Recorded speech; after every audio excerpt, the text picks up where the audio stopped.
Good morning friends. দেখো সকাল শুরু হয়ে গেছে চা দিয়ে। চা ছেঁকছি, বুঝতেই পারছো। মাও এসে গেছে অলরেডি আজকে। আর দেখো আমি পাগলের মতো ওড়নাটা কেমন গায়ে দিয়ে আছি। একজন এসেছিলো ডাকতে, মানে কলিং বিল দিচ্ছিলো, তো আমি সঙ্গে সঙ্গে কিছু খুঁজে পাইনি, আমার চুড়িদারের ওড়নাটা নিয়ে এইভাবে গায়ে দিয়েছি। তো যাই হোক, অপর্ণা ব্লগ @রেড চ্যানেলে তোমাদের সবাইকে স্বাগত জানালাম। তোমরা সবাই নিশ্চয়ই খুব ভালো আছো, সুস্থ আছো। আমিও তোমাদের ভালোবাসায়, ভগবানের দয়ায় মোটামুটি চলে যাচ্ছে। তো দেখো আমি রান্না বসিয়ে দিয়েছি, মাছ ভেজেছি, মানে মাছটা ভাজা হচ্ছে, চাপা দিয়ে ভাজছে। এই মাছটা খুব ফাটে। ওর বাবা আজকে একটু কম মাছ এনেছে, বুঝতে পারেনি বলে, আমি দেখিনি, আমাকে ওজন বলে দিল, ওটা বললাম যে হ্যাঁ দিয়ে দাও। এবার এনে দেখছি যে খুবই কম মাছ, বেশি একটা মাছ নেই। ওবেলা আবার যা কিছু করতে হবে, ডিম করতে হবে। তরকারি বসে দিয়েছি, মাছ ভাজা হয়ে যাওয়ার পর দেখো তরকারি হচ্ছে। আর এই মাছটা পেঁয়াজ রসুন দিয়ে করতে হয়। ছেলেটা চান করে এসেছে, অনেকক্ষণ ধরে বলতে বলতে চানটা করলো। আমি এদিকে রান্না করছি, মা কোথায় বাইরের দিকে গেছে মনে হয়। আর এই যে স্নান করে এসছে, ওর দিকে ক্যামেরা ঘোরালে এইরকম করবে, এমন ছেলে। রাত্রেবেলা দেখো বললাম না যে রাত্রেবেলা মাছ কম হবে, ডিম করতে হবে, তো ডিম সেদ্ধ দিয়ে দিয়েছি। আর ফ্যান খাবে, আলু ভাতে খাবে, ঘি খাবে, আর ডিম সেদ্ধ দেবো একটা করে। তার কারণ আমি মুসুর ডাল করতে গিয়েছিলাম, দেখলাম যে মুসুর ডালটা অনেক দিনের বলে কেমন যেন হয়ে গেছে, প্রায় 1 মাসের ওপরে মুসুর ডালটা পড়ে আছে, কিছু করা হয়নি। কেন ওই ডালটা আর করলাম না, গরম গরম ফেনা ভাত দিয়ে দেবো, খেয়ে নেবে। গুড মর্নিং বন্ধুরা। আজকে একটা সকাল নিয়ে চলে এলাম তোমাদের সঙ্গে। এখন সকাল নয় গো, অলরেডি 11:30 বাজে। তো আমি কালকেকার ব্লগ আর আজকের ব্লগ একসাথে দেব, কারণ কালকে সবটা কমপ্লিট করতে পারিনি, খুবই ছোট একটা ব্লগ হবে, সেই জন্য আজকেরটা নিয়ে তোমাদেরকে দেব। তো দেখো আমি সকালবেলা কি নিয়ে বসে পড়েছি।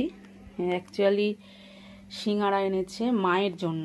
মা তো প্রত্যেক দিন শুধু মুড়ি খায়, চা দিয়ে বিস্কুট দিয়ে, তো আজকে বললাম একটু মায়ের জন্য সিঙ্গারা এনো, তাই জন্য মায়ের জন্য এনেছে আর আমার জন্য এনেছে 4টে। তো মা একটা খেয়েছে, আমি একটা খাচ্ছি, আর 2টো আছে। সন্ধেবেলা ভাবছি যে মাকে দিয়ে দেবো, মাসিকে একটা দেবে, মা একটা খাবে, এরকম ইচ্ছা আছে। মা আবার কি বলে আমি জানি না। অনেকটা বেলা হয়ে গেছে, 11:30 বাজে, সবে পুজো সেরে উঠলাম। আর এদিকে ভাত বসিয়ে দিয়েছি। উনুনে করার ইচ্ছা ছিল, কিন্তু উনুনে করলে অনেকটা দেরি হয়ে যাবে। আর নিচে দেখো, নিচে হচ্ছে তোমার এই যে পোস্ত এনেছে, এই যে সিঙ্গারা আছে 2টো, আর এই পোস্ত এনেছে এই, আর পাঁপড়টা তোমরা দেখতে পাচ্ছ, পাঁপড়ের প্যাকেট। আর গ্লুকোজটা শেষ হয়ে গিয়েছিল, তাই জন্য একটা গ্লুকোজ এনেছে। গরম পড়ে গেল, ঘাম হচ্ছে দেখো, চুলটাও আঁচড়ায়নি, এত খিদে পেয়েছে, চুলটাও আঁচড়ায়নি। চাটা খেয়ে নিয়ে চুল আঁচড়াবো, আর না আঁচড়াবো। রান্না করতে হবে, ডাল হবে, পোস্ত হবে, বেগুন ভাজা হবে, পাঁপড়টা ভাজবো না।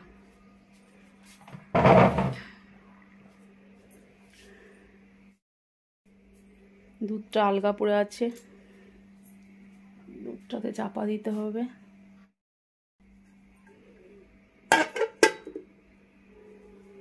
চলো চা মুড়িটা খাই, তারপরে আবার দেখছি কি করব। আজকে অনেক দিন পর সিঙ্গারা মুড়ি খাচ্ছি, মানে ভাবতেও পারবে না যে কতদিন পর সিঙ্গারা মুড়ি খাচ্ছি। লাইটটা অফ করে দাও, শুধু শুধু জ্বলবে। এই রোগা হবার নেশায় খাওয়া দাওয়া ছেড়ে দিয়েছিলাম, খুব সামান্য খেতাম, এখনও তাই খাই, তবে এই যে ফাস্ট ফুডগুলো একদম খাওয়া ছেড়ে দিয়েছিলাম, খাওয়া হয় না বললেই চলে। আজকে মায়ের জন্য এনেছে, তো মায়ের জন্য আনতে বলেছিলাম আমি, বলে তুমি খাবে, আমি বলি আনবে, একটু মুড়ি দিয়ে খাবো।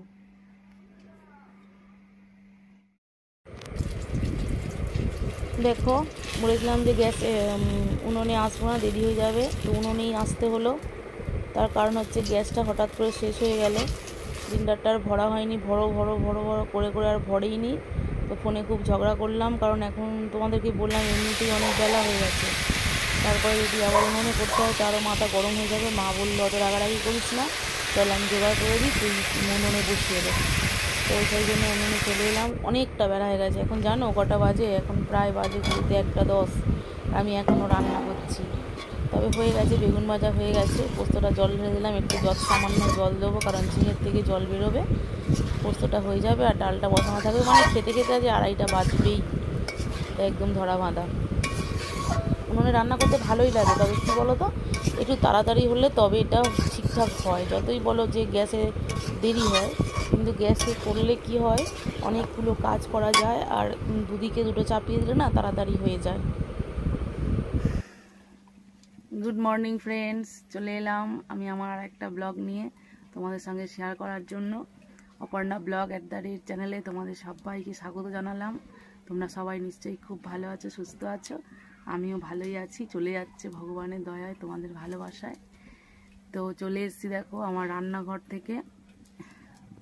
বসে আছে কুট্টু, ছেলে ব্রাশ করছে, আর আমি রান্নাঘরে চলে এসেছি। তার কারণ আছে, চলো তোমাদেরকে দেখাই। তাড়াতাড়ি রান্নাঘরে আসার একটাই কারণ, আমি এত তাড়াতাড়ি কখনো রান্নাঘরে আসিনি, মানে সব কিছু সেরে সুরে। একটাই কারণ, তোমাদেরকে দেখাচ্ছি, চলো। এটা কি হচ্ছে বলো তো? চা হচ্ছে। বাবু এটা চামচ দে না রে।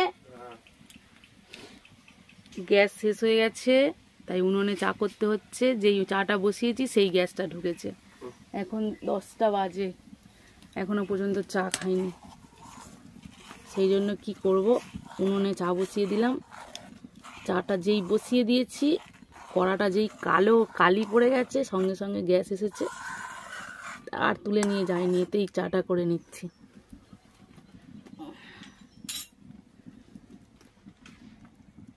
এরকম আর একবার হয়েছিল, আর আজকের হলো। সকালবেলা চা খাওয়াটা এমন না, দেরি হলেই মাথা গরম হয়ে যায়।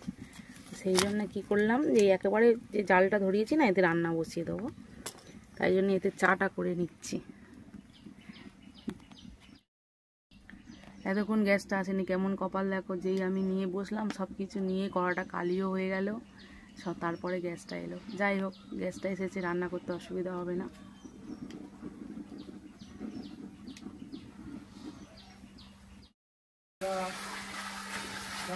বসে গেছি আমাদের আজকে রান্নি।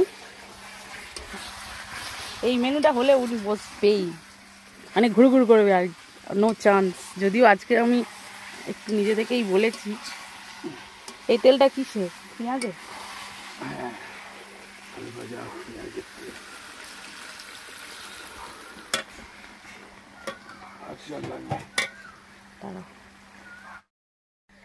এদিকে দেখো, তারা দুজন কেমন মারামারি করছে।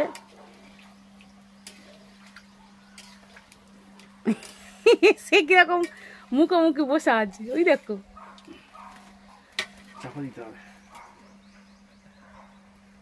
হ্যাঁ, ঝগড়া করছে এবারে। যখন না পাই, দেখো দেখো দেখো, লড়াই করছি।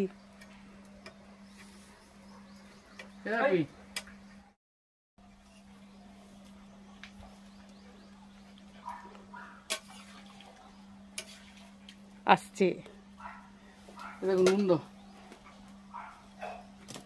এই গুট্টু, ও তো আর যাওয়া জায়গা নেই, এরকম করিস না।